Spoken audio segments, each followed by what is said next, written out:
for me were the day 2 card when that came up. It was like this, but like all the way up until like maybe the day before Picture Lock, we were like, do we even need these in there? And we were changing what scenes they were over and when they were going to be. So to see that get that much of a response was one of those like, oh, that was actually like an essential part of the movie. And then there was also one guy who totally overreacted to this one dolly shot that I love. I mean, I don't know if he overreacted like in a bad way or not, but there was like one time where a character, when Nelson yells and the camera like goes in really fast. And I remember we even had to do it a couple times because he was like, oh my God, you didn't realize it. But some guy in the audience was like, yeah, do you remember that? And you're like, holy shit. I remember that Nelson was like, oh shit, my pants with that camera like flying at him. But then it was like, the guy in the audience was like, some guy in the audience was, whoa, when that happened. It was like, up in the balcony? Is that it could have been maybe not the right reaction, but it still tickled me. Yeah, but and it was also, I think that, it was interesting to see how affected people were by the movie. You don't know that until you share it, and it seemed to play. No, I mean, obviously it's a drama. We knew it would be heavy, but even heavier than I anticipated, which I'm grateful for. I was also surprised by like how many people came to see it. It was like sold out, right? And I was just shocked that people were interested. Hey, could you tell us about the beginning of the movie? The movie was edited together. It was basically impossible to get a seat. Yeah. Like it was basically impossible to get a seat. Like you couldn't get one. Nope. Yeah, especially from the slopes. And I love the beginning the best. I was most surprised by the beginning. It is about Dr. Phil Zimbardo. I played him. They are in other parts of the film. It's a character study. There was a famous psychological study done in the early 70s at Stanford, where they tried to recreate some of the circumstances of a prison.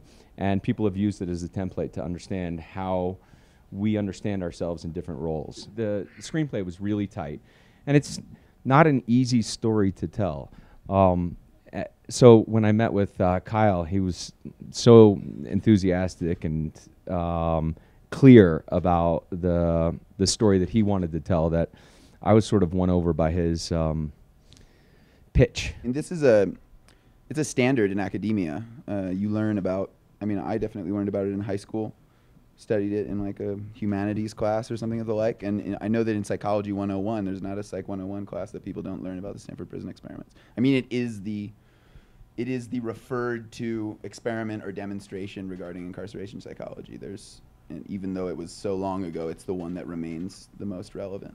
The script has been around for a while. I think Dr. Zimbardo has essentially been trying to make it for the last, 30 years. But seriously, I think, there was a scripted version 12 years ago, and I first read the script in like 2007 or something like that. So I've been aware of the project, trying to be made into a film for a couple of years now. There was versions back, like, I mean, I've had so many different executives come out being like, I was working on this at HBO in the 80s and stuff, right. You hear, but it was not the same iteration of this. Like this iteration first almost got made. I mean, all the announcements of it were out there. Almost got made. I guess it was maybe like 8 or 9 years ago, and then I got involved a few years ago. So really, that's the only other time that like this version almost happened, where like they had put some people in some roles, and they were starting to figure out the days of shooting, and then it.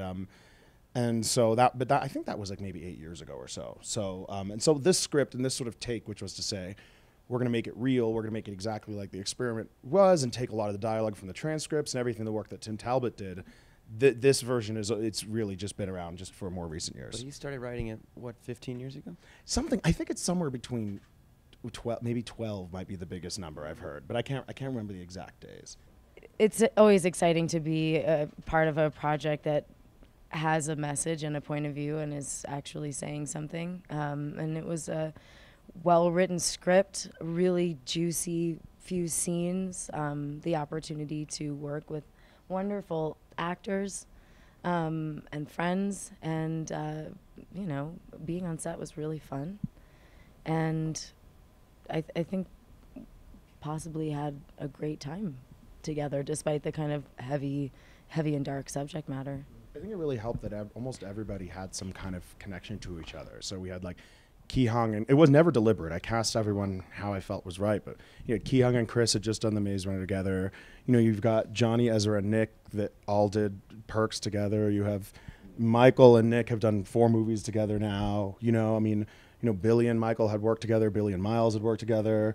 Olivia and Michael have worked together. That's, everyone. Logan and Thomas are like Logan and Keir are really good friends, and Logan and Thomas used to do like water gun commercials together when they were like 5 years old. So it was like that was all sort of accidental. Like I didn't find out a lot of how well people knew each other until after we'd cast it, but it sort of it was such an intense shoot. Timing wise, we had to shoot so much every day that it was great that everyone sort of had a respect and understanding of how everyone else was going to work without having to grease the wheels. It usually takes a few days to get that going. So also one of the most difficult things I think that the AD and the producers had dealing with us was we're everybody in this cast is method, and so none of us wore anything under our smocks, and that created all kinds of problems in editing, I think. I had to edit around. The smell was pretty bad. So the smell, yeah, I had to edit around a lot of nudity. And there were a lot of people who were very uncomfortable with that. And we had to put it out there that, hey, we're acting, and we're doing a film, and this is serious. And then by the middle of it, they made us put on some sort of, flesh-colored underwear or something like that. But I was kind of frustrated by that, actually. I do remember my very first meeting on this movie, like 3 years ago, was like, okay, the decision's gonna have to be made early on because there is a lot of nudity in it, and the way it's described, these smocks were like, we made them a little bit longer in the movie, but it was sort of like you had to have that, like even when you were first in coming to conversations, is this like an ass movie or an ass and dick movie? Or like this is just an ass movie, We'll keep it down to that. But it was It was a good ass scene. but it was I appreciate that, by the way. But Thank you. But Thank you. we Wow, that's very great love to hear. Yeah, terrific. Yeah. work. I did call it Yeah. I did call it Yeah. Flesh Briefs, the movie, for a while, because it was basically set was just like a lot of flesh colored underwear of people.